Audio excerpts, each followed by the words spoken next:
hello. We are here with. Grace Llamas. Oh, I like lean this way, but I'm like, I have my own mic. Yeah, no, you're good. I know I kind of panned it that way, but yeah, I'm super excited. So I want to, first of all, thank you so much for doing this. And, the people are really going to get to know, like, what do you do? So let's start with that. So, personal connection. What brought you to Miami, or are you a Miami native?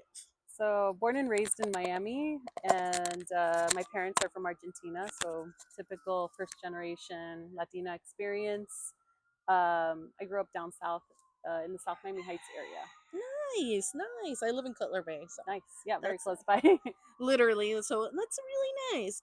Okay, so what's your earliest memory of Miami? I would say that one of the first things I can remember is looking out over the apartment, like outside of the window of the apartment complex I lived in, and we lived on the backside of Southridge Senior High, Hmm. and they would like either launch or like these hot air balloons would like go by in that area, and I just remember always like being fascinated by it. So I think that was like one of my first memories, just trying to like figure out like what are these big things in the sky. That's so cool. So like hot air balloons, like the big ones, right? Yeah, like the ones with the baskets and people would like get into them. Wow, that's so close to your house.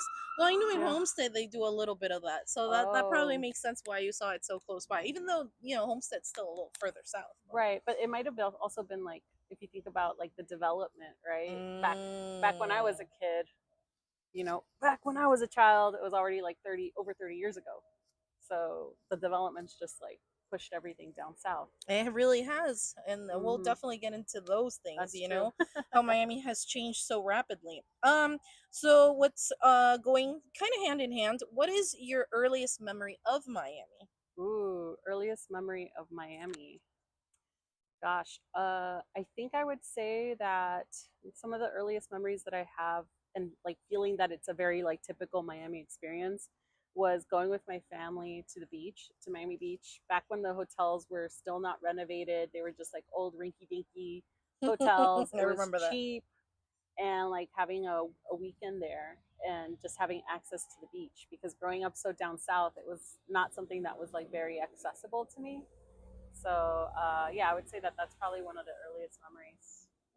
Okay. I totally relate to that. Like I lived like West Kendall, so Oh, doing a beach day was like an adventure. It was a whole yeah, day affair. So I yeah. totally relate on that. All right, so now we're gonna jump into the questions about Miami culture. Sweet. So, what do you think makes Miami unique compared to other cities? Ooh, I think there's a lot to say about that. There's like a lot of layers to it. Since I grew up in Miami and then I went away, and I also grew up in areas of Miami that are not like considered traditional Miami either. I think there's like this different understanding of what Miami is. Mhm. Uh, and I was really happy to leave. Like I wanted to leave. I didn't think I'd ever come back, but here I am, over 10 years in like my career here. But I would say that part of what makes Miami unique is definitely like the culture here. Like growing up here, I didn't realize how, as a Latina, I was in the majority here, and how it's a very different experience to grow up as a Latina in another part of the US, because you are treated differently, you are perceived differently, and here the idea of like what does it mean to be Latino, Latina is so diverse. Like you can look any which way and it's still like considered fine, like nobody cares. But you leave here and there's like these stereotypes that follow you, and so I think that's like definitely one of the first things that whenever I have visitors coming, they're like, wow, it is a very Latino centric city. Yeah. And I just had somebody visit last week where they were just like, I can't believe how many people just default to speaking to me in Spanish, like Oh yeah. automatically. Big time. And so that's like I think one of the biggest things. Outside of that, I think the fact that we don't really have seasons, That's a like big one. all four seasons, right? We have seasons, but they're not all the four ones. And we're like always green. Like there's always a lot of green around us. Like regardless of the time of the year, it's green. Um, and then I think what the other thing that makes us really unique is our connection to the arts. Partly because of Miami Art Week, partly because of our Basel, but there's just so much art here, and it's such a beautiful city. Mhm. Like partly because of the art, but also just because of what Miami is. There's just a lot of beauty here too. Yeah, I really like that you touch up on all those topics that really makes Miami kind of like a bubble. I've always said Miami is a Mm, bubble. Once you get out of this bubble, it's a whole different world. So yeah, you really encapsulated all of that. I really like that. thank It's really good.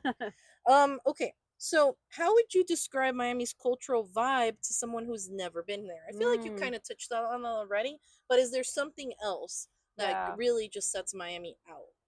Well, I think that Miami is a big city from the outside, but I feel like it's a very small town too. Oh yeah, 100%. Uh, Once you're in specific communities or like in a specific like job sector, job field, you realize that like the degrees between you and other people in that Mhm. field or in that community aren't that big. Yeah, that Like makes I'm sense. constantly running into people that I know or people that I know somebody, like I know them because of a mutual friend, like you, right? There you go. We Yeah. met through, I think it was Amigos Meet. Amigos meet. That Yeah. was really cool. Shout out to Steph. Shout out to Steph. Yeah. She's awesome. Yeah. But I find that a lot. Like I'm constantly running into friends. I'm constantly running into friends of friends. And just like my circle, it Hmm. can be big, but also very small. Very small. And I feel like part of like growing up in Miami, it's like a very superficial city, Oh right? yeah. If you don't want to dive into it, what you'll perceive of it is it being a very superficial city that it's just parties, it's just about like beautiful skinny people and that's it and like spending a lot of money. But if you give put in a little bit of time, like you'll realize that there's all of these different communities, there's Hmm. all of these different things happening around Miami. It's just that a lot of it is spread out, and in some cases, it can be hard to figure out because there is some level of like segregation. There's some level of like gatekeeping in a way, Oh, for lack of a 100%. better Yeah, word. gatekeeping is huge in the Yeah, city. Yeah, yeah, yeah. and so Yeah. that's kind of like the vibe in a Right. way. It's I think nice. accessibility is a big theme within all of that because Yeah, not that's only is true. it just accessibility to like resources, which is like, for example, there's the Miami Community Fridge. I learned Mm, that through Swan yeah. Underbelly. Shout out to her. Um, and so a lot of people that, for example, would like to be, informed of those community fridges may not know. So that's why my page is more like a case study about Miami and all its resources and all its things to make it accessible to people that live all the way down in Florida City to people Mm-hmm. that live all the way up to like Hialeah, Miami Lakes, and all of that. Yeah. Close to the Hard Rock. So that's why I don't really believe in gatekeeping. I know that's a hot take because I understand that sometimes some places might get overcrowded, the vibe might change, but Yeah. at the same time, then a business won't be a business. You know what I mean? Right. And businesses need people to survive. That's my hottest Completely. take. I agree. But yeah, going into the next more lighthearted question. What is your favorite Miami tradition or event? Ooh, we got a lot. I'm gonna be a total art nerd and just say Miami Art Week or Art Basel. Ooh. Um, Hot take, right? People love it or hate it because Mm-hmm. of all the tourism that comes in, of all the people, the traffic, the parties, the Mm-hmm. snobbery, the elitism. There's a lot of things going on that week, but for me, it's just the ability to see all of this different art Yes. and have access to that and do it in my own city. I Mm-hmm. usually take a few days off from work and I do like a staycation, where I Nice. just kind of go for the day, walk around miles, like 5 to 7 miles of just walking and Wow. checking out art and just getting lost in it. And so it's like my Christmas. Okay, I love that Yeah. for you. That's nice, and definitely like Art Basel is like a whole conversation Oh, in and of itself yeah, because totally. you could go to what you said, the really bougie scene, but then there's the really underground scenes that Yeah, you really have to find it, and it's not to gatekeep. Like genuinely, it will be on Instagram one day and disappear the next day. right. That's what I've learned from my Yeah. market research on Oh, yeah. Miami. Yep. So now the next question is about community lifestyle. So the first one is, how has Miami influenced your personal or professional life? I think Ooh. we could touch more on the professional life. Sure, sure. I'm happy to jump into that. So going back to that idea of like how Miami's this big city, but also very small. I find I work in the museum world here, and also I've worked in education or nonprofits for over Wow. like 15 years, and there's just so much overlap. Um, and really, Miami, because I feel like it's also the city that's big, but it's also small enough that if you want to start something and you just put in a little bit of work, you'll find that it'll like give you Mm-hmm. opportunities and doors will open for you. And I feel like if you were in New York City, a bigger city like Chicago, Mm-hmm. that would be harder to do and do it like in a scrappy way. But I Mm. feel like Miami, in my experience, I've been able to like get things done Okay, love that. with very little like money or effort. It was just like kind of asking, Yeah. and doors would like open or opportunities would show up. Mm-hmm. And so professionally, I feel that I owe a lot to Miami for my career in the museum world.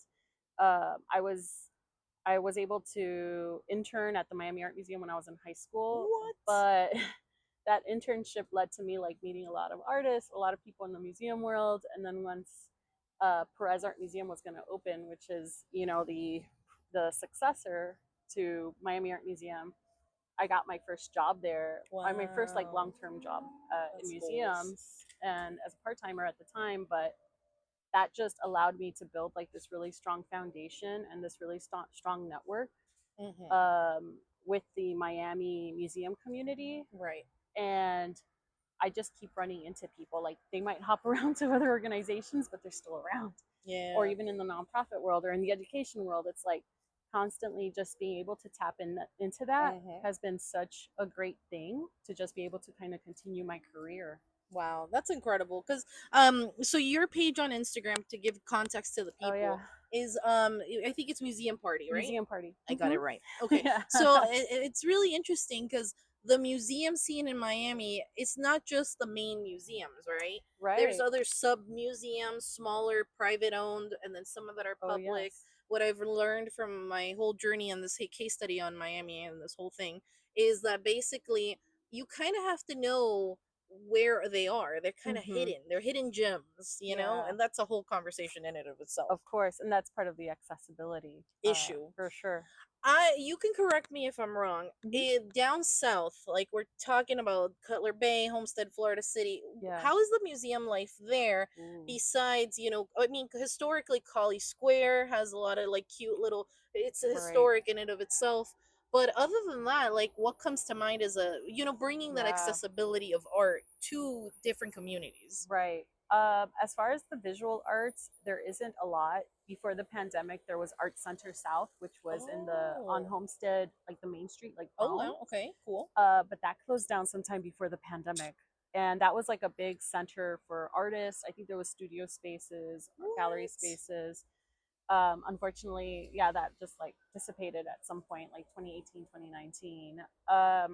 Down south, I think the closest thing we have to like culture is it the Stephen Moss Cultural Yes. Center? I Yes. forget the Yes. specific It's like close name. to Southland Mall, right? Yeah, yeah. Yes. So like that performing arts venue, I think is Yes. the closest thing we have to something that is like Wow. culture, as far as I know right now.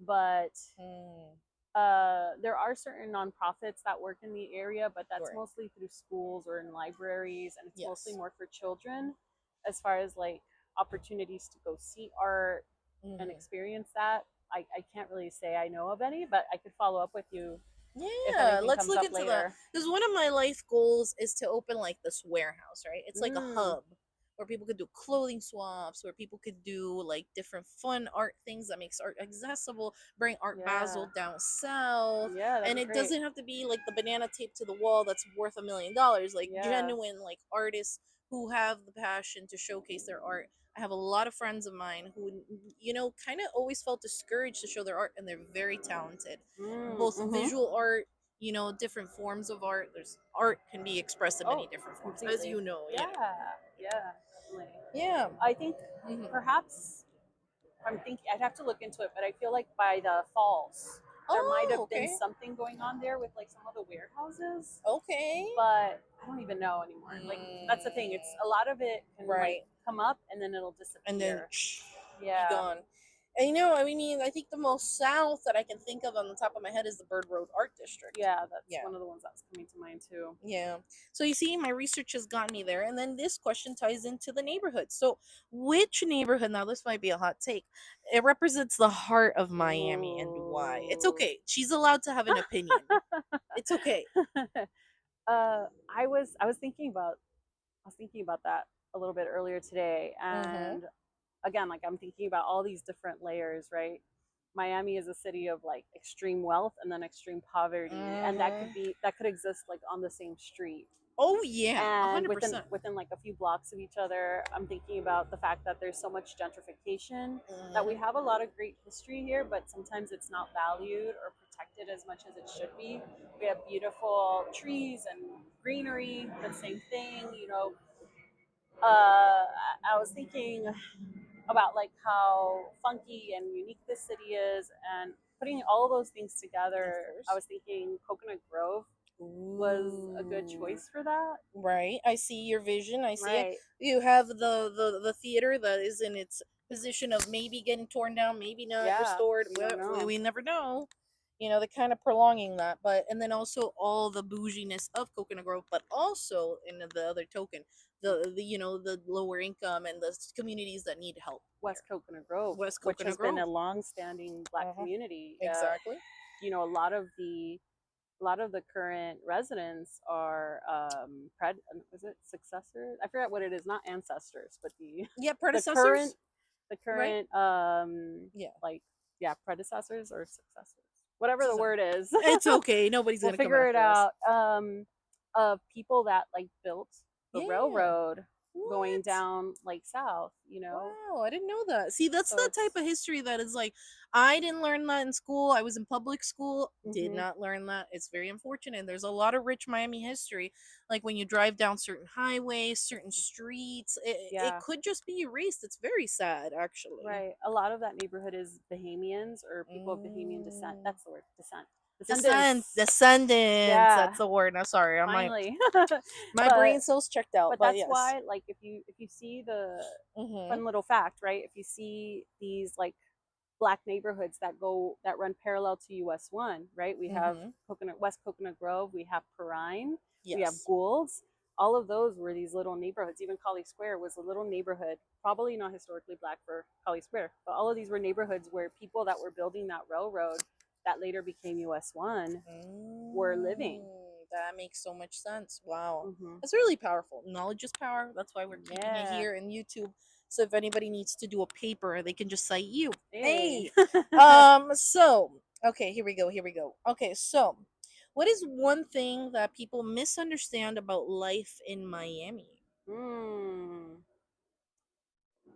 Uh, I think I think it's the fact that I think the general assumption is that everybody is like this vivacious, sassy Latina, right? With like all of this like Oh. ability to like dance and cha-cha your way through life. And I'm like, I am definitely not that. I think that's definitely like part of the perception, like Right. that we're always like very lively, vivacious, party people. Mhm. Um, and I think the other one is just that we all go to the beach every single day. Oh, right, because the beach is so So accessible. accessible and so easy. But yeah, I think like when I think about what does Miami mean for certain people, I feel like that's like a lot of what I get. Like Okay. you live on the beach. We're just hanging out on the beach all day long. Yeah. The next questions are about food and entertainment. So, Mm, what is your go-to food for authentic quote unquote Miami food? That's kind of a hot take because Miami has so much food. yeah. Is there like just a single type of food? No, I think not, but you could Right. choose Yeah. your favorite. My parents are of Argentine descent, but there isn't like now there's more of an Argentine community here, but Yes. growing up there wasn't. I Hmm. feel like whenever you think of Miami, you think of Cuban food, I think like that's the by first, default, like people right? like the coffee, Right. Right. And if I'm gonna go with like, what am I gonna share with somebody that represents Miami and that like strong Cuban culture? Hmm. It's El Brazo Fuerte. Hmm. I think it's just this cute, lovely little bakery that's been around for like now like over 30 years. Wow. It's I'm not if it's like it's not. It's probably like Shenandoah area, Okay, okay. So like close Coral by. Gate ish area. I have to like look up the specific address, but it's been Mm-hmm. there for a while. Super cute. Everything is like made there by this family, Right. and it's just really good, classic Cuban food like tostada, café con leche, Mm, croquetas, that sounds good. pastelitos, all of that. Like just really good. I think the Mm-hmm. other one, just because I recently went to it for the first time, Okay. also Cuban, Mm-hmm. but tinta y café. Okay, I know that one's a trendy one. I get it. Yeah, I so get it's it. the other side of it, but it's also just really good. Okay, So nice. I'm kind of obsessed with tinta and cafe now because I'm like, I Okay. want to go back. I want to explore its menu more. Is it in Coral Gables, right? There's one in Coral Gables and then one in North Miami. And North Miami has some really good stuff. Yeah. The other question within that whole theme was, I think you already answered it, but if you want to add to it, Sure. is visiting Miami for the first time, where would you take a person? Ooh. I would definitely want to take them to a place where they could see the bay. I think that's Ooh, a very specific and like unique Miami of experience. course. So thinking about like somewhere on Key Biscayne. Mm-hmm. I love Grams I was Getaway. just thinking that. I was like, wait, I really Yeah, hope you say Gramps I Getaway love because that's Grams my Getaway. favorite right now. Yeah. It's so amazing. Okay. Or Vizcaya, beautiful views, Ooh, right? classic. Perez Art Museum, Miami, also. Yes. There's a ton of other restaurants, but like I would probably figure out. I'd probably cater to that person's interest and just see like Right. what would be the best place, but definitely give them a chance to really get a sense of like the Biscayne Bay view, kind of Right. see the Miami skyline in some way because I think it's so pretty and so Right. special. That would be part of it, and then Mm-hmm. I think the other part would be just because it's near and dear to my heart is just Mm-hmm. take them down to like the Redlands and Homestead area Ooh. because I feel that that would kind of give them a sense of how different Miami can be Right. depending on like what area you're in. Mm-hmm. As a side note, I grew up working at the flea market down there at Oh, nice. Redland. I forget what it's called, Redland Community Village or something like that. Okay. So I grew up working at that flea market, and so I just feel like there's so much going on down there that people don't realize. All the nurseries, Knott's Mm-hmm. Berry is down there, which everybody knows about, but there's like Schneblies, great Mexican food. Uh, Very iconic. Yeah, Sweet Delights, Mm-hmm. which is a place that it's a one woman run shop. She makes key lime pies. She blends those with Ooh. like guava or other tropical fruit. She's a wonderful person. All of that is down there, and I feel like it just gives a different idea of like what Miami is has and is capable of doing. Right, right. Okay, so now within the whole Miami's future, how have you seen Miami change over the years? Ooh, definitely a lot of development, and I'm specifically thinking about. I always organize like little road trips for my friends down to the Redlands in the Oh, Homestead area, like once a nice. year when the weather's good. And ever since the pandemic, I feel like whenever I Uh-huh. go down there, it's just more and more of like these beautiful open fields are gone, Gone. and like all these cookie cutter townhouses are just popping up, and it just crushes my soul to see that, like all of this development, and like I understand in a way why, but it's just really sad to see like us losing all of this open space, all of this green space. Right, and logistically, and also we don't want to get gridlocked because Right. our metro rail system only gets to Dadeland South, and now they're developing the rapid bus transit system, Yes. and we don't know if that's really gonna do it. That's my hottest take, but what Yeah. do I know? Right. Right. But yeah, what do you think of Miami will look in 10 to 20 years? Ooh. I I mean, if I'm not being pessimistic, I'm hopeful that like we'll find ways to become more sustainable. We'll find ways Yes. to develop infrastructure for better commuting, Mm-hmm. for better options for traveling within the city, better ways to like deal with the traffic. Right. That would be great. Obviously, climate change. That Like is a big one. I think about like how all these areas flood. It would be great that my hope is that in the future there would be solutions that allow us Mm-hmm. to continue to live here and enjoy Miami. Right. Uh, for the indefinite future. Of course, yeah, And that was a so, great answer to that. And it's giving the light because we can't always just be like, here's the negativity, but also let's look at how we can make it better. right. Well, within the art scene, I've noticed, Oh and it yeah. ties into the museum scene. Oh yeah. There's a lot of movement for sustainability. I follow a lot of the pages, for example, like Recycle by Miami, Repurpose Miami. I mean, I could Mm. just go on and on and on. All these resources Oh and all these yeah. people that are really just trying to make it sustainable. Things Lab. Things Lab, shout out to them. Debris Yeah, Free, they're Free fun. Oceans. You know, we can go Mhm. on and on and on. But shout out to all of them. Okay. What about a hidden gem? I think we've mentioned a few hidden gems already, but if you have another one that comes to mind, you can add to it. I did, but I'm trying to remember which one I was gonna say. Uh, I think, yeah, I would say right now Hmm. it's no longer a shop. It's like a, you can now Okay. order it, but Sweet Delights, Sweet like Delight, shout out. Redlands she's, or Homestead? so it's more like Homestead, Homestead, Homestead. but I Okay. don't know. She used to have a shop down there by the Walmart, Oh, okay. and so I know now it's like per order or delivery or Okay, something like that. nice. But Miss Debbie, who runs it, is like an angel on earth. Like she Oh, makes all of it from scratch. It's just her, wow. and she's like the sweetest lady you'll ever meet. That's And amazing. her key lime pies are absolutely worth it. So Yeah. whenever I talk to anybody about like Miami food, I always try to take them down there or like introduce them to Sweet Well, Delights. it's so close to my house. I should go. Yeah. All right. What's your favorite spot? Beach or outdoor in the city? Well, Ooh. Miami-Dade County as a whole. Ooh, ooh, ooh. Okay. Well, I already talked about the Redlands and the Homestead area, even Yes. though it's very near and dear to my heart. I would say I really like our botanical gardens on a good, Ooh. crispy, cool Miami day.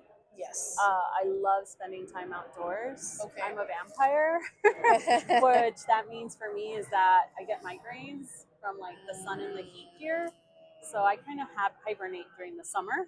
Oh my gosh, Uh, that's big because it's so hot. yeah, but whenever it's tolerable, like Hmm. right now it's tolerable. It's like so nice right now. But on cooler days, the Fairchild, I love going to Fairchild. I love going to the Oh, Campong, those places, Matheson Hammock Park, just right. gorgeous. Okay. All right. So, questions about museums. Yay. Here we go. So, what's your favorite museum? Ooh. That's a hard one. I have a soft spot, obviously, for the Perez Art Museum, Shout out to Miami. the Art Perez Museum, the Yeah, Pam. Pam. I mean, I know so much about its programming because I worked there for so long, Nice. and I love the fact that it gives access to contemporary Hmm. art to our community in different Right. ways, like through its educational programs, through its evening programs, Hmm. artist talks, all these different things. Also, they have a free admission on second Saturdays every Okay. month. Okay. So I feel like contemporary art is so inaccessible to people. They feel Hmm. so overwhelmed with the idea of like feeling that it's not for them. They don't Right. understand how to look at it. That having somewhere that's like, hey, come and visit us. Right. We're here for you, really allows you to like try to start working on that. Okay. That's good. I like that. Okay, so do you have any other ideas about museums that you want to add before we move on to closing remarks? Sure. I would say that if if you are interested in visiting museums and you thought that they are not for you, Mm-hmm. that is not true. Not true. Museums, especially like if you're a Miamian or if you're just visiting here, like these are resources for us. These are resources that are here for the community, and so it's important for you to to at least explore those. Like there is a lot of research around museums, um, nationally, that talk about like this perception that people don't feel comfortable going there because it feels like Mm. they feel too nice for them, Wow. and that's part of like the work that I do. That's part of the work that a lot of people Hmm. in like community or educational programs at museums do, is trying to find ways to break down that perception Hmm. and get people to come and visit, Right. because there are all these resources. Like a lot of museums here in Miami and all over the world have free admission days. Or if you're Mm-hmm. a student, you could get in for free. If you have a certain credit card, you might be able to get in for free. Like, Hey. you just have to do your research sometimes. So I would say, like, if you're interested in going, but you feel like Mm-hmm. the admission is too high, call and see if they have a free day. Yeah. Call and ask, like, is there any way that I can get free admission? Okay. So I think, like, that's really important. A lot of museums also, for example, like Vizcaya, we have Vizcaya Late, which is a program that happens about once or twice a month Mm-hmm. in the evenings, and that is specifically to bring in like the local Miami community. Okay. I Because didn't even know this. Okay. yeah, Okay, yeah, cool. and we have a farmers market on Oh, I've Sundays. been to the Okay, farmers cool, market. cool. Yes. But those programs allow local Miamians that maybe Mm-hmm. already know Vizcaya's like Mm-hmm. history, already know about James Deering and everything that he did, Right. to come and like learn or explore some other aspect of like the history or the culture of either Miami or Vizcaya. Got it. And so it feels like you're not just getting the same thing all the tourists get during the daytime. Okay. So like a whole new different vibe. I get Yeah. that. All right. What three words? These are the closing remarks. What are the three words that you could describe Miami, and what would they be? Green, diverse, and unique. I love that. I think for me it would be like delicious, Mm. definitely green, and also yeah, I like unique. I think that's just so easy. I'm copying pasting. Yeah. What advice would you give to someone moving to Miami or visiting for the first time? Ooh, advice. I would say do your research. A lot of Uh, research. don't don't assume that Miami Beach is Miami.